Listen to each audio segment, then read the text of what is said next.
Bula. Go minuni mereka-raki yang dotel tak ada orang Bula FM namun dua nesek. Nimbula ayaw meli na wati tiu may mataniway ando talita kana warong ng Bula FM. Ando to kabi ono bi series wa ng Bula FM namun dua nesek eso. Ni sambol binakan lewi biti go nga lemon taun ni lebemba.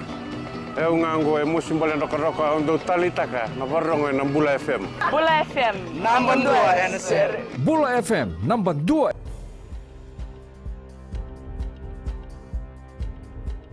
Ni sambul benaka se kongo na pagalele kanino andai tukutu ko na mbungi entendai siang ni solia na matabele we melo toka na mbele mauti ki bona tangane amba kitini kaziwa kila kasa mitaki ni asua kama tendo na ubisa ena matakani tu city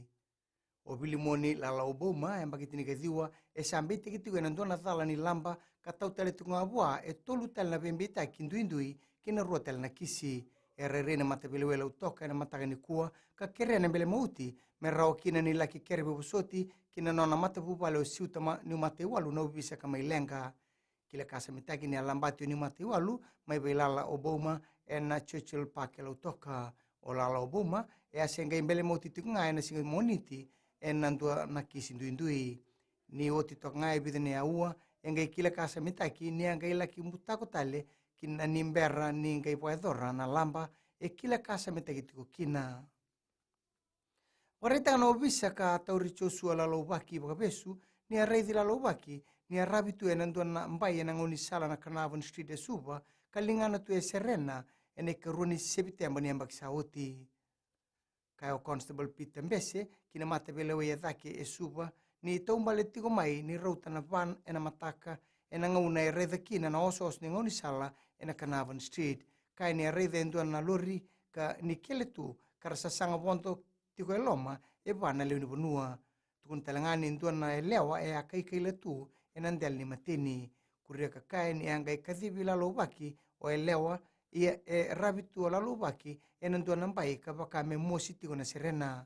kuria mbese ni anga e kerekina ki vei selema tiko e namburebere me buki kwa e nanonda tu besu mai na lewe ba o selema tiko e namburebere ke kele pikolini sau karo bisa taumanda ro kila kasa mitaki ne roa mokula kila lobaki kapakapuna na nona anga ilenga malua ena pali nimbula lebu e suba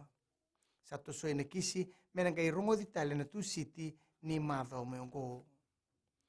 na leo ni bonua ka lele taundua na nona embaki nimbula e tobi ko etiko na stroke wea endo na ngone embaki tini karua koretani tukutukongo na minista nimbula uni wai frame onge nembete ena kena maro tagitiko ni kuwa ena pali nimbula lebu e suba na World Stroke Day. Kana minista ni bakanga enda pambimbita katuko na mate na cancer ena ngandrebi bakakina menda na pambimbita katalanga na paluti ni mate na stroke. Be bakaungeti o ngai nembete ki beir na ibakalislesi ni tambana ni bula ena pakalepu katalanga ena be bakarara mataki ena buku ni mate na stroke. Kina gitu etikina bimbi kan dikiapa tiko ena ngunungo nantoni bukatabulithi ni timi ragibila abitu ni nonda panua o Gareth Biba na ipakarau ni nonra bako koyango na lewe rua sangabulukandua ersa lewe na tukuna timi. May dhabe kiri na pakaleleka ni nonda tukutuku na kena ikuri erano na semanistiseni na Radio Fiji 1 kinambula FM ni pakating binaka.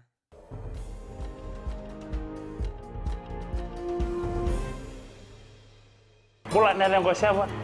Dotale taka wale rongo sirma ko na do fijo ale na kasi. Bula ya Veronica melo toka